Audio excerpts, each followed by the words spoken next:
the Mountain's Base by Traci Sorell, illustrated by Weshoyot, Alvitre.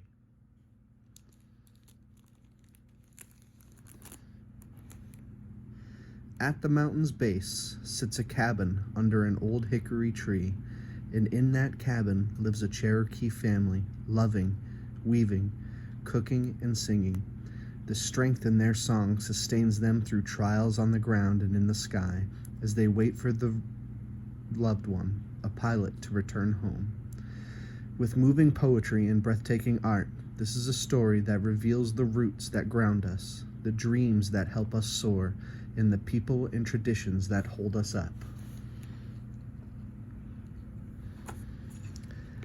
At the Mountain's Base by Traci Sorell, illustrated by Weshoyot Alvitre. For Native veterans, those in active duty, their loved ones and their native nations they all come from. To my grandmother Vera and my mom, who wove a deep love for creating with my hands when I was very young.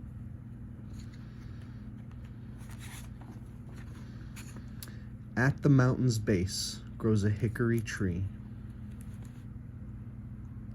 Beneath this sits a cabin.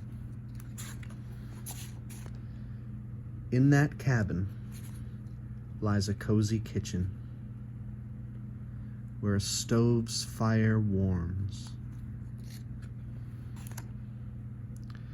On that stove simmers savory goodness in well-worn pans.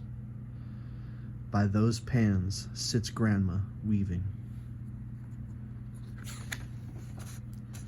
and worrying.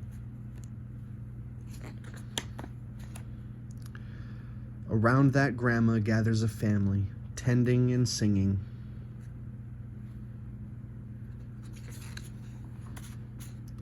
Within their song unfolds a battle, testing and demanding. In that battle soars a plane.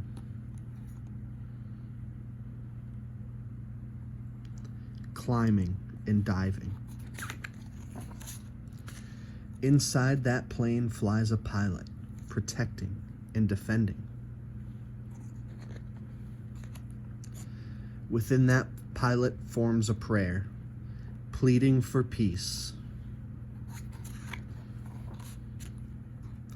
Because at the mountain's base, beneath a hickory tree, sits a cabin. And in that cabin huddles a family waiting for her return. Author's note. Although this poem is about a fictional Cherokee family, Native women have served and continue to serve in wars while receiving strong support from their families. Women from American Indian and Alaskan Native nations have served in intertribal conflicts, wars started by European colonizers fighting for territories claimed in North America, and later within the United States Armed Forces. More recently, these women serve at proportionally higher rates than all other active duty, reserve, and National Guard service members. One such woman was Ola Mildred Millie Rexroth, an Oglala Lakota pilot, the only Native woman among 1,074 women Air Force service pilots, WASPs, in World War II.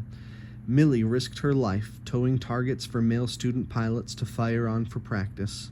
She also transported non-flying personnel and cargo during the war.